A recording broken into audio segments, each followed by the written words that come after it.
I did my grade 5, 6 in the Highlands, and I won a scholarship, but I was 1 year over age because I was in Bukavu for one year without schooling. I got all A's. Grade 6, I scored 94 out of 100. One of my friends was scoring 97. He was 3 points ahead of me, but he got 1 B. I was average. I got all A's, so I beat him to it, and then they gave me a scholarship. But when my dad came, they asked my dad to come and confirm my date of birth, and then the old man said, "No, he's older than that," so I missed out. If you tell lies, I would be in Australia by then with a scholarship. But never mind, I would have come back and fail like the other students that we met at university. They didn't make it because the situation changed. But anyway, in the Highlands, I did my grade 5. Halfway through the grade 5, my cousin, who died already, but he took me to school up in Rongo, Eastern Highlands province, and he killed a pig. And these are Highlands people. The pig is like family to them.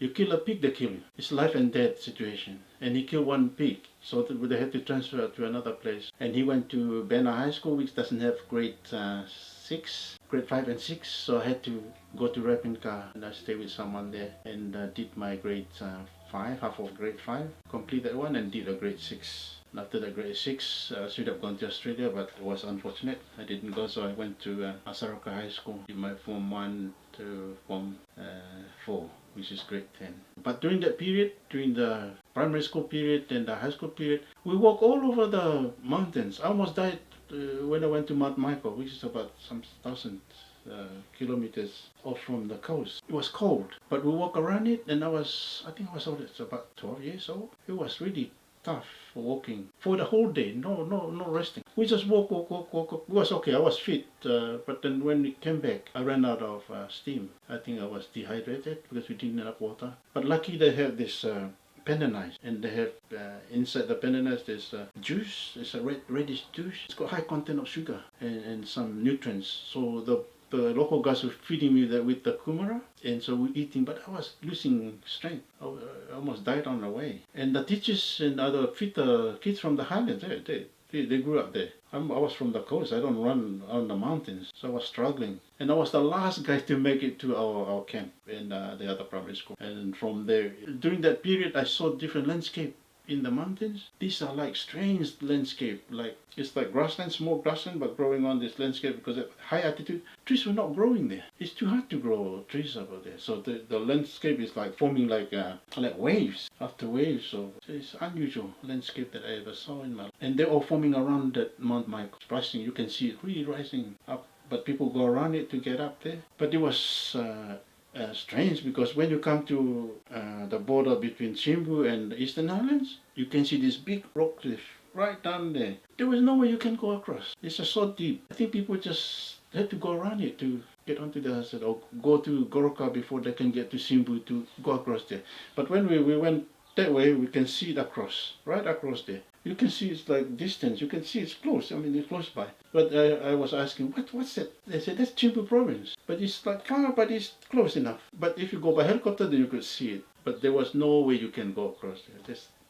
The gullies are too deep.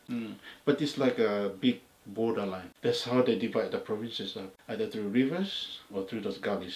But usually the people that speak the same language, they stay on the other side of the gully. And they're enemies anyway. If they find them, they'll kill themselves anyway. So they stayed on that side and the other side. That's how the Highlands are. And people stay in the grass skirts. The women were bare-breasted. They don't wear any clothes, just maybe a little bit of things that hang around their necks and all that, but cover only the grass skirts up to the knees. That's all that they're wearing. So living there, no more single. Then the women, they're usually looking after the pigs, and men go and do the coffee gardens, cabbages, and sell them at them. There was no law and order problem really. Pre-independence was really good because the colonial powers were like the Kiaps, people that are traveling along those mountain villages. They're making sure that those people abide by law. They only fight among the tribes. Normally the individuals that go up there or the visitors that go, they treat them nicely. They're welcoming a lot of people until the rifles went into the Highlands and start killing people after independence. Before that, there's no rifles. They just fight with bows and arrows. It's like a sports to them. They'll be fighting, but they only concentrate on the tribes that are fighting. The white guys or people from the coast, like that, they look at you strange guy from under there. They don't touch you. You just hang around there and you watch. It's like a football match. People just celebrating and the tribal group will be moving to one side And then they were fighting and moving on and say, there's hardly any killing really. It's just like a sport. They just want to see who's the boss in the field. And they're just moving back and forth. And some of them even don't have proper seal. So they carry the iron roof. It's because iron roof is better in case they shoot some bullets. Because they don't know, somebody will steal some bullets and shoot. So they carry iron roof. I just thought it was really funny. But they were moving up the hill.